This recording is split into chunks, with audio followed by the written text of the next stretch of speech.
hanya kampung Kota Karang yang mengalami getirnya kemiskinan. Nasib yang jauh lebih menyedihkan juga dirasakan anak-anak di kampung Bunihiem.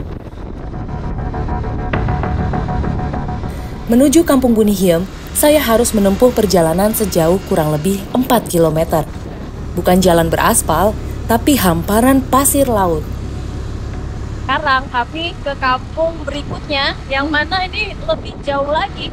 Ini kita aja sudah sekitar 10 menit masih belum sampai dan masih di pesisir pantai hingga ujung sana, baru kemudian kami masuk desa. Kampung Bunihiem seperti terpinggirkan, bukan hanya secara letak, tapi juga dari perhatian dan keadilan.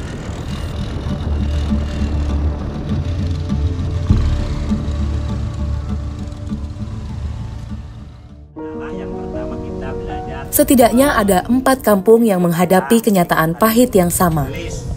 Kampung Bunihiem, Pamatang Laja, Citoek, dan Saimun. Anak-anak di kampung ini terpaksa belajar secara jarak jauh karena sekolah yang terlalu jauh untuk dijangkau dengan berjalan kaki. Jadi kondisi sistem belajar jarak jauh di sini amat memprihatinkan ya, karena dengan tempat yang seadanya, tidak ada papan tulis juga. Jadi memang di sini Bapak sebagai guru benar-benar menerangkan dan mengajarkan satu persatu anak-anak yang ada di sini. SDN Kota Karang 3 adalah satu-satunya sekolah yang ada di desa ini. Namun jaraknya yang mencapai 15 km membuat anak-anak kampung yang terisolir sulit untuk mencapainya. Bayangkan, melalui jalan yang rusak dan berbatu, anak-anak harus berjalan selama 3 jam. Banyak yang akhirnya memilih tidak bersekolah. Bukan karena malas, tapi karena perjuangan menuju sekolah terasa seperti bertaruh nyawa. Kayak misalnya makan gratis ataupun KIP sendiri, Kartu Indonesia Pintar, itu programnya masuk sampai sini juga nggak sih? Ada, tapi kalau masalah makan gratis, makan bergizi itu belum terrealisasi, baru mendengar wacana doang, Bu. Memang sejak Pak Prabowo menjadi terpilih sebagai presiden, mendengar dan ada janjinya bahwa anak kita itu akan diberikan makanan gratis dan makanan bergizi, tapi belum terrealisasi sejauh ini ke kampung kami, ke sekolah kami belum. Tapi kalau masalah KIP itu ya, Indonesia Pintar ada, tapi belum merata. Ironis, di tengah semangat pemerataan pendidikan, anak-anak di desa Kota Karang justru banyak yang tidak bersekolah. Mereka seolah hanya dapat menelan ludah, melihat teman-temannya di daerah lain dapat bersekolah dengan gembira. Bayangkan, anggaran untuk makan bergizi gratis mencapai 71 triliun rupiah. Sedangkan untuk tahap pertama sekolah rakyat sudah menyedot anggaran 2,6 triliun rupiah. Dan target pemerintah berencana untuk membangun hingga 400 sekolah rakyat.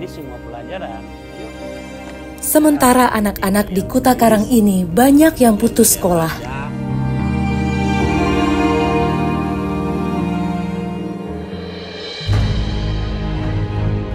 Karena kalau misalnya ada jalan, ekonomi juga meningkat, tuh anak-anak sekolah bisa jalan. Ini mah kan kalau nggak ada jambatan, kami susah.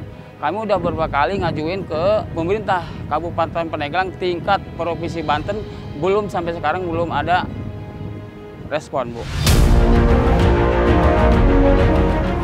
Indonesia jelas sedang berbenah.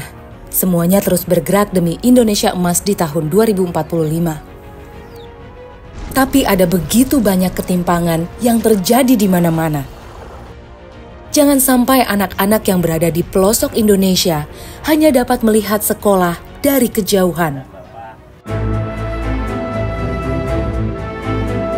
Kaitan dengan infrastruktur pendidikan pelayanan dasar ini, tahun ini akan kami genjot dan akan kami realisasikan anggarannya sebesar 70%, dan realisasi pembangunannya itu sekitar di bulan ini sudah mulai berjalan dan terus running sampai dengan Agustus September itu mulai proses pembangunan di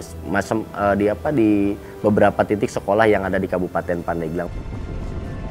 Semoga pemerintah dapat segera bertindak dan memberikan pengharapan bagi anak-anak Indonesia.